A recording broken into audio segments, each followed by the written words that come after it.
Dear friends, you have been journeying through the Gospel according to John during the last 21 days, ably assisted and guided by our young but efficient and seasoned professor, Father Jins.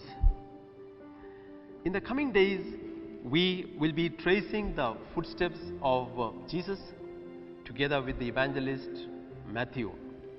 So I welcome you to undertake this challenging journey. For us Christians, the Gospel according to Matthew has a prime place. First of all, this was the most used Gospel by the early church,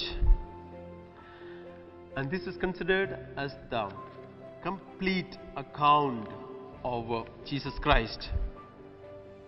And this was also the Gospel used most for worship in the early church. This is also structured for our memory. For example, we have the parallel accounts of the account of the prayer Our Father in Matthew and in Luke. But we remember the prayer taught by Jesus in the Gospel according to Matthew, or the case of the Beatitudes. We refer to the account of the Beatitudes in chapter 5 of Matthew. Or think about the great parables narrated in the Gospel according to Matthew.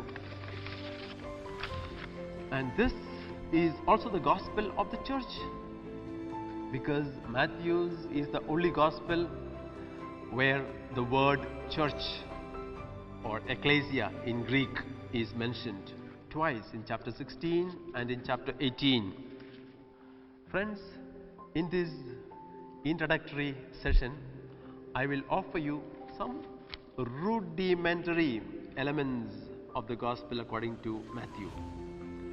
Who is the author of the Gospel?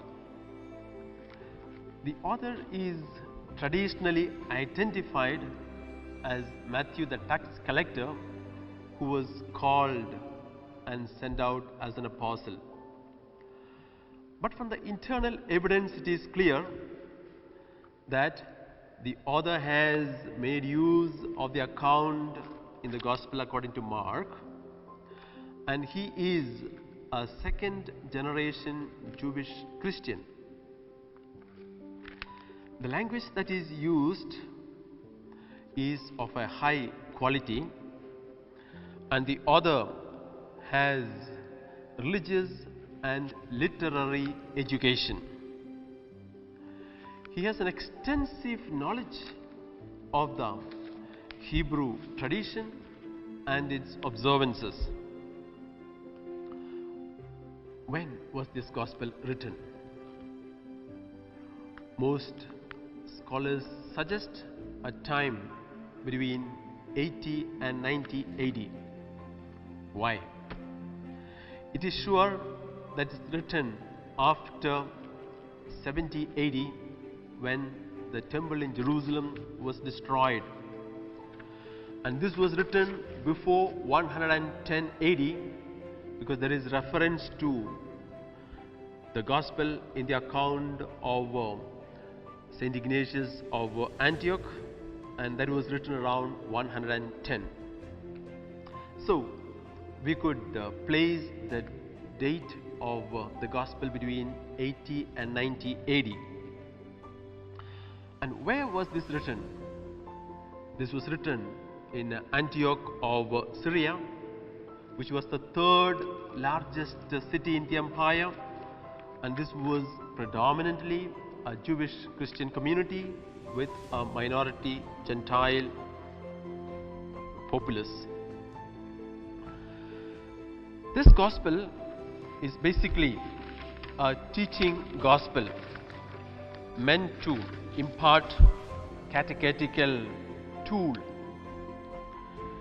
The evangelist has composed with the idea of providing a handbook for church leaders to assist them in their preaching, teaching, and leading worship.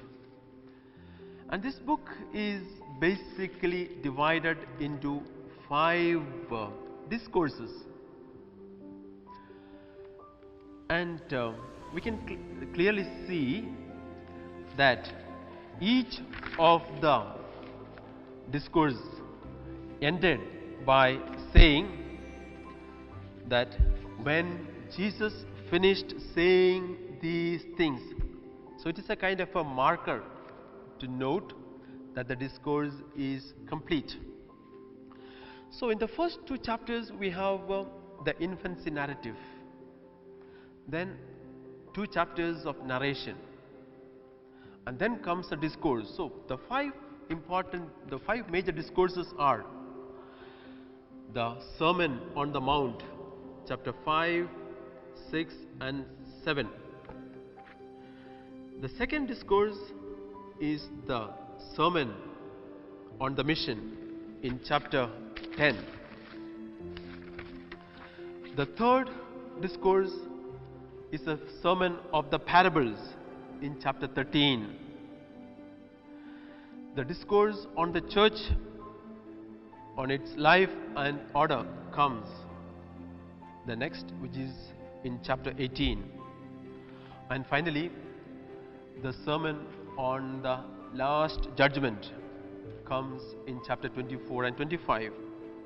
And the book comes to the climax with the long passion narrative and leading to his death and resurrection in chapter 26 to chapter 28.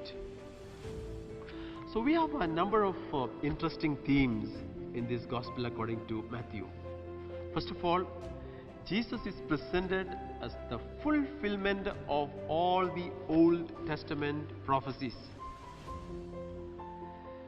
We have the theme of the kingdom of heaven, where in the Gospel of Matthew this term comes around 51 times. We have the interesting theme of the covenant theology, where the Christian community is presented as the new Israel.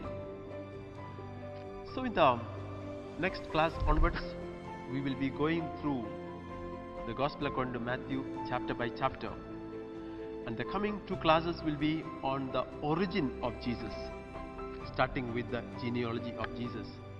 So friends, I welcome you to this challenging experience to journey with our great evangelist Matthew.